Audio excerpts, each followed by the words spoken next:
Hi, North Liberty. FaceNick here. I'm going to update you on two things today.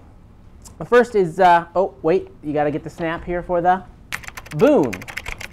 Wants me to explain the new flashing yellow arrow on the Penn Jones Boulevard light. It's a brand new light. They've done that construction there. But the left turn off of Penn onto Jones has this flashing yellow light, and that's kind of a new thing. It's becoming a little more standardized, and you've seen them in a few other places around the area. In Coralville and Iowa City, they've got a couple of these lights. So when you go to make a left turn, sometimes you'll have a flashing yellow light. The red light and the green light work exactly like you would expect a red light and a green light to work. Green, go, red, stop. Yellow, caution. Flashing yellow, though, is this new tricky thing. It's kind of like a green light, but you have to yield to oncoming traffic. It means traffic that is going, what direction is that? That would be going east on Penn, has a green light. And so if you're turning left, going west, turning left onto Jones, you need to yield to them. Otherwise, bad things can happen. And I, FaceNick, would like you to be safe out there. So, yield on the flashing yellow light, go when there is not traffic. It seems makes a little more sense than a solid green light for those left turns, because as we said, green means go. We don't want you to go right in front of traffic that's coming the opposite direction. Bad things. The other thing that we needed to touch on today here on FaceNick is a couple weeks ago there were a couple of community events that were held here at the community center. And Katie, hold on, get the snap. Katie from North Liberty said, you know, that I would have loved to attend this past weekend if I had learned about them beforehand. Well, Katie, I apologize. That's on me. We do have other ways to find out about community and city-sponsored events. You can go and get the full calendar, including exciting events like pickleball here at the community center. If you go to northlibertyiowa.org, that's the city's website, and if you go to northlibertyiowa.org/events, it'll take you to the community calendar. It's a Google Calendar. You can put those events right on your Google Calendar if you use that, or you can just check them out there. It shows all the events with descriptions so that you don't miss exciting things going on in North Liberty. We try to keep that updated. We do try to put all those events also onto Facebook and onto Twitter, where you can find us both at facebook.com/NorthLiberty or twitter.com/NorthLiberty. Ask us questions. If you need more information about what's going on in the city or need a little bit of help, that's a great way to get in touch with us, especially if it's not something that needs an answer right away. I hang out there, and you can ask me some questions. Until next time, I'm not going to put my finger right in front of my face. Until next time, FaceNick is out.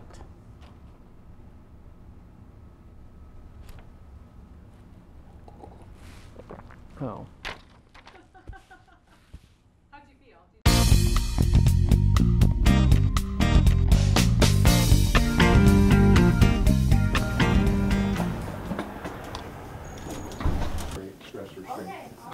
I'm going to kind of go casual if that's all right.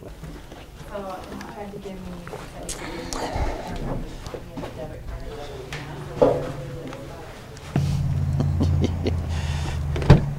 I can hear you laughing.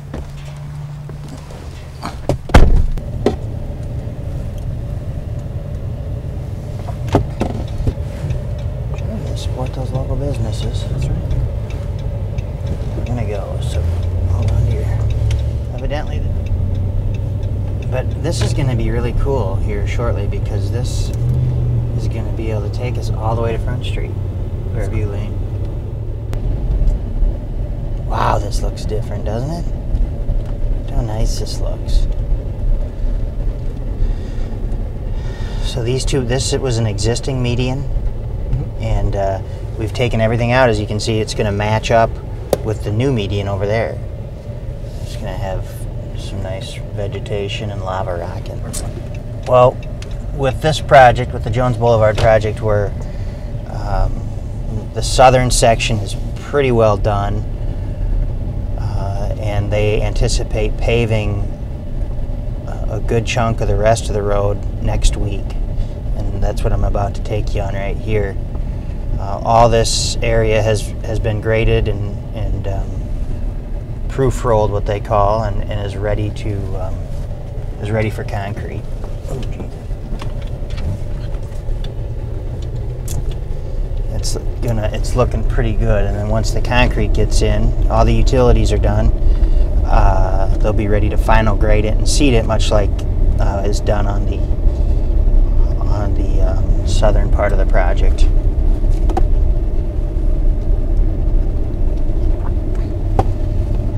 Yeah, sure. There are a number of different issues that caused some delay with this project. One of them being just the soils in general. Jones Boulevard has always been a road that has boiled up and has had troubles with soils. So they had to go in there and core a bunch of stuff out and put new soil and gravel and compact it. And that's part of the reason there's been a delay. The other reason is the contractor has not focused as much attention as they really needed to this project. They have now kind of refocused and are making some good strides and have changed some phasing of the project in order to get more done at once. So, and that's what we're on right now. This phase that we're on is actually two different phases right here, and they're going to be doing it in one long shot.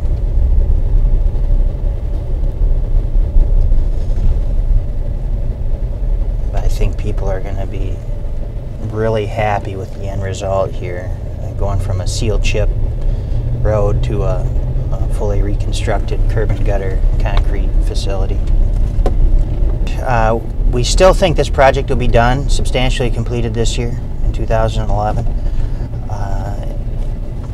and probably some grading and seeding will be needed to be done, come in and done next year.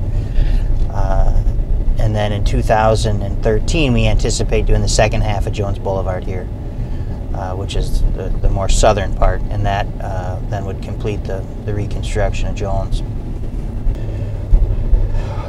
We have not, this new stoplight has been activated now for a couple of weeks. We haven't obviously seen the full effect of this, of what this will do for our street system, because Jones Boulevard isn't complete. But once Jones is fully operational, this is really going to be a great asset to our transportation system in general. Much needed to help traffic flow in this area of town. This investment is going to be beneficial, not just for the traffic flow, which has already improved immensely here in this area, but because we're now driving into one of our core areas where we want to see commercial growth, and to have commercial growth, we got to have the infrastructure in place. And by completing this project, that's what we've done, adding turn lanes and widening sections of Penn, and also improving some of the older sections should really be beneficial to this area.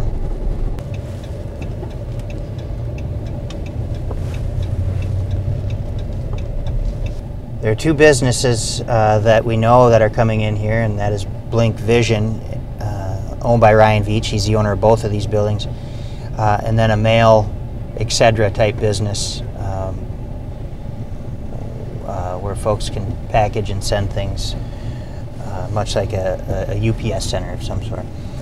We're told that there are other leases out there and are close to being signed, and what we're told is it could be potentially 75% of these buildings filled by the time they open, which I think is fantastic, and will really do a lot for this whole area. This is really a prime commercial development in North Liberty. You can look at the quality of the facilities, and they're really marvelous, and I think that's why they're having so much success in getting the leases signed.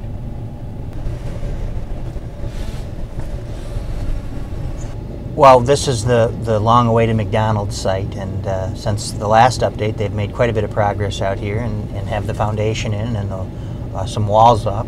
In addition to a McDonald's, there's also going to be a couple other retail spots available. I don't know that they have those leased yet, but this will no doubt be a popular area, especially when McDonald's gets up and running. It's exciting to hear that Alpha Graphics is now expanding into the same building, but I think taking up 3 units rather than 1. And I just think that goes to show the growth here in North Liberty, not only residential but commercial growth, is positive. It's great to see those types of businesses having success here. Additionally, we have some older commercial areas in town that have reinvested in their facilities, and also are seeing an increase in clients and in tenants, which is wonderful. I think we have more services being provided here in North Liberty. I want to take you then to, I think we can get around over here on the Golf View project. Sounds great. Because that's I'd love to. Yeah, that'd be great. that's a important link that is just not getting a lot of attention, I don't think, because it's nobody sees it. Yeah.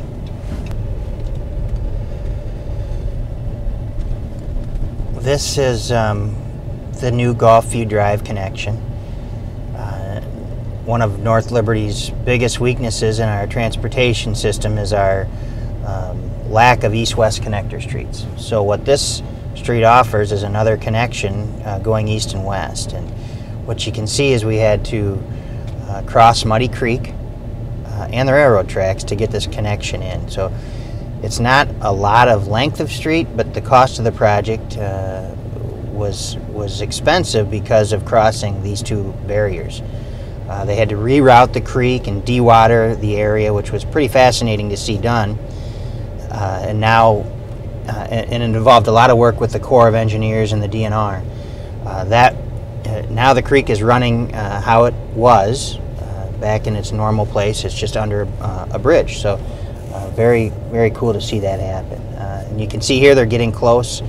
We're not going to cross the bridge because I don't think they want us to be on that yet, but they're getting close to completion. And I imagine here in October this will open up, and it will provide an east-west connector all the way from Kansas Avenue to Front Street.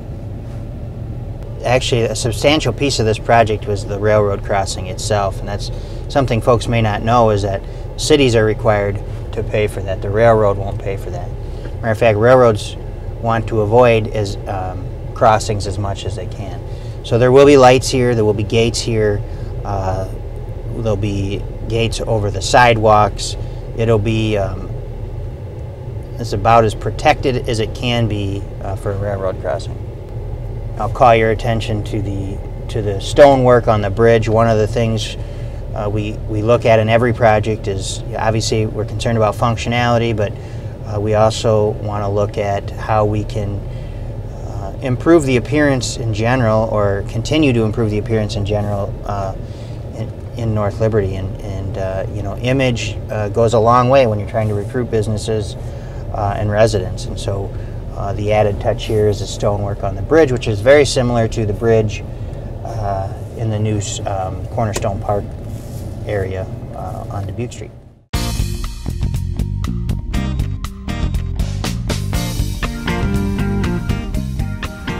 I'm Cheryl Kaplinger, and I'm with the City of North Liberty in the Telecommunications Department.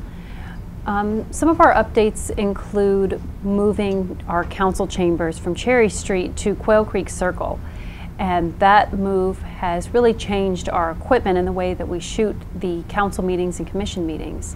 What audience will see is that we no longer have tripods in the room the way we did at old chambers. Instead, we have wall-mounted and ceiling-mounted cameras that are controlled by remote from within the production room. So audience members may hear them, but they don't see them like they used to, which is a great advantage for us.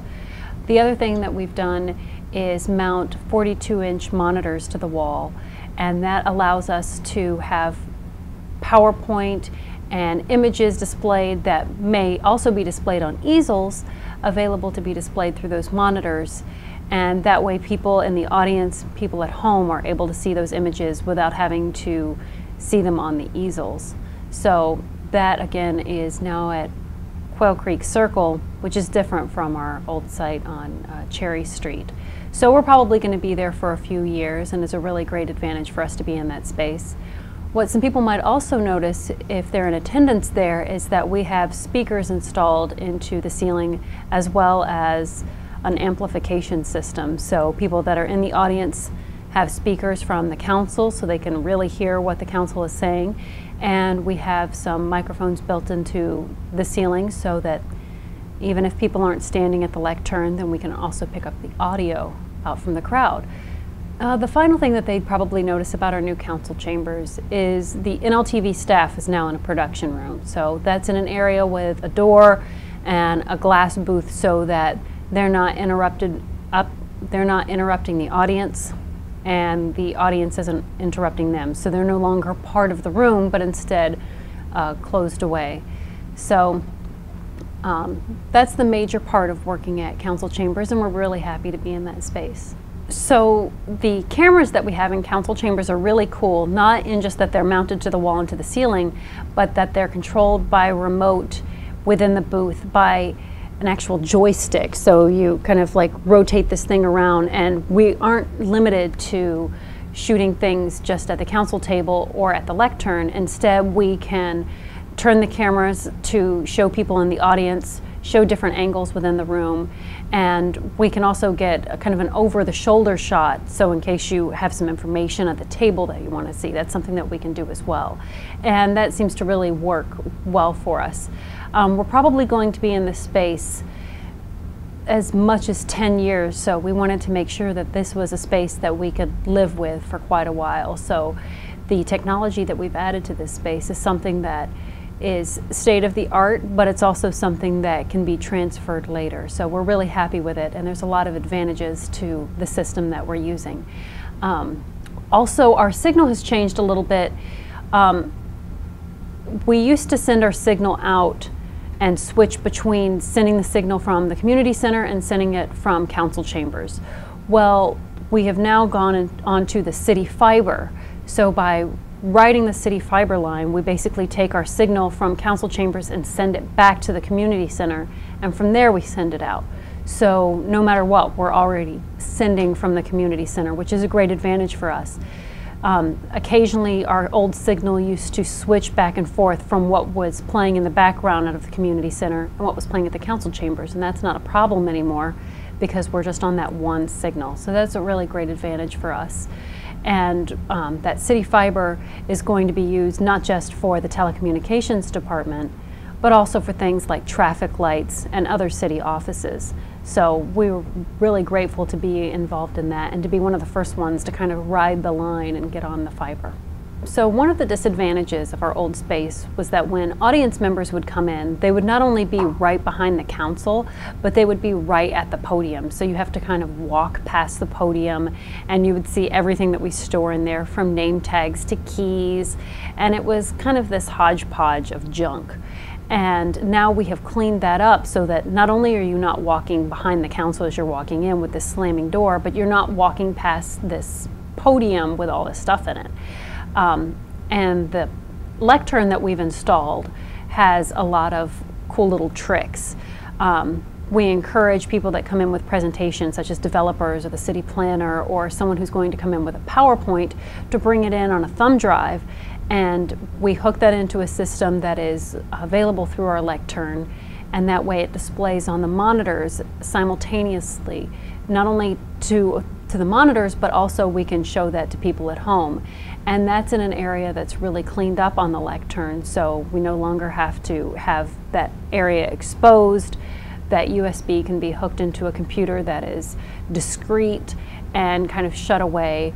The lectern also has a microphone attached instead of having a side microphone, so it's a really nice place to have public comment and to have presentations from. That laptop is hooked up to wires through the floor, and that connects into our production room. Again, very clean and very nice, so that we don't have wires going all the way across the room in different places. And it's something that we have behind the scenes instead of being exposed to the public. And that's something that we really wanted to focus on as we moved into the space. We didn't want to have wires out or tripods.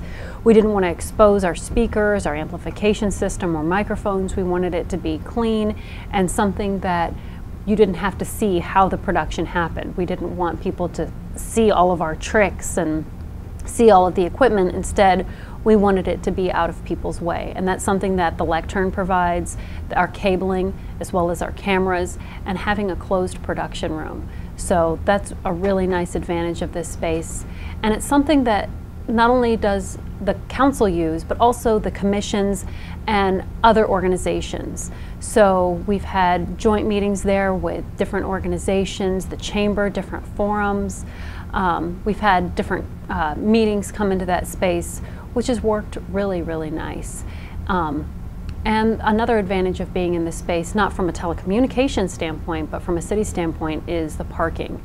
The parking is adequate to our needs. There's more than 6 spots, and it is so close to City Hall. So that works very nice. We still stream live on the web, so anyone who wants to watch our channel can watch our council and commission meetings live. And they just need to go to northliberty.org to watch those. Of course, we're still on cable, so people can visit us on Channel 5 on Mediacom. And something new for South Slope is that we are now on Channel 268. So that's a bit of a change for us over there.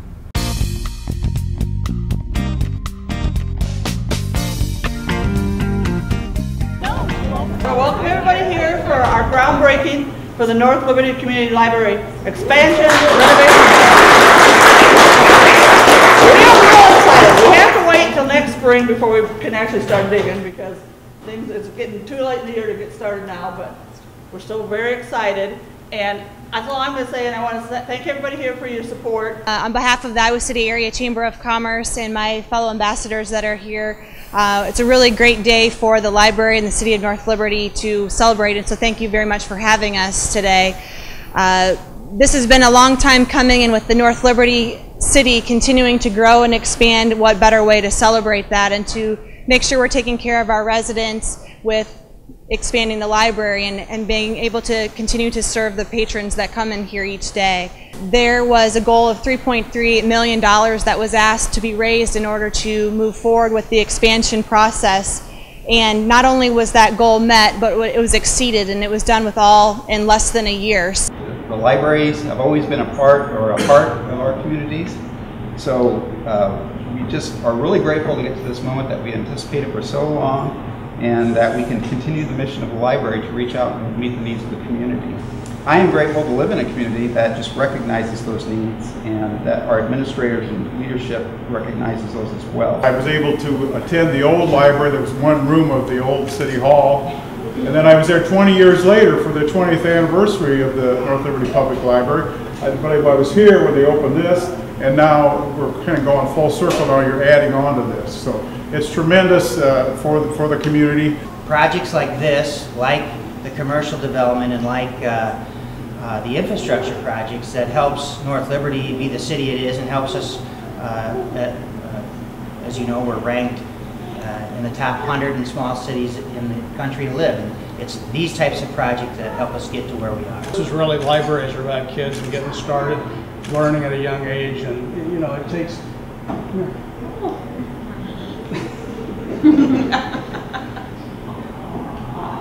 It takes a lot of effort to get everybody together, to get all the funds put together for these things, and the fundraising committee and everybody really did a heck of a job doing that. And really, I just want to thank everybody for their efforts. And again, it's all about the little people here. Okay, go ahead.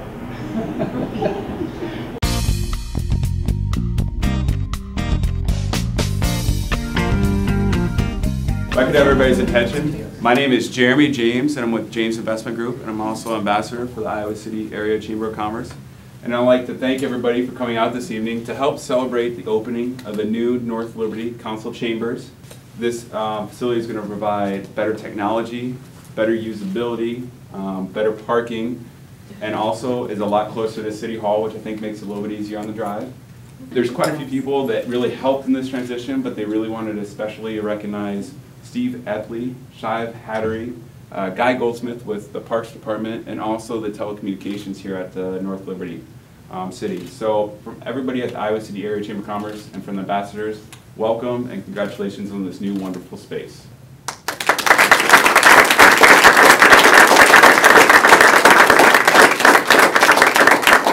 At this point in time, I'm going to have... We're very happy to be here in this facility. As you can tell, it's really comfortable in here and also very functional. We have a lot of cameras. We've got sound systems that really work well. We've been looking forward to moving into here for quite a little while, or at least doing something to have a better council chambers. I'm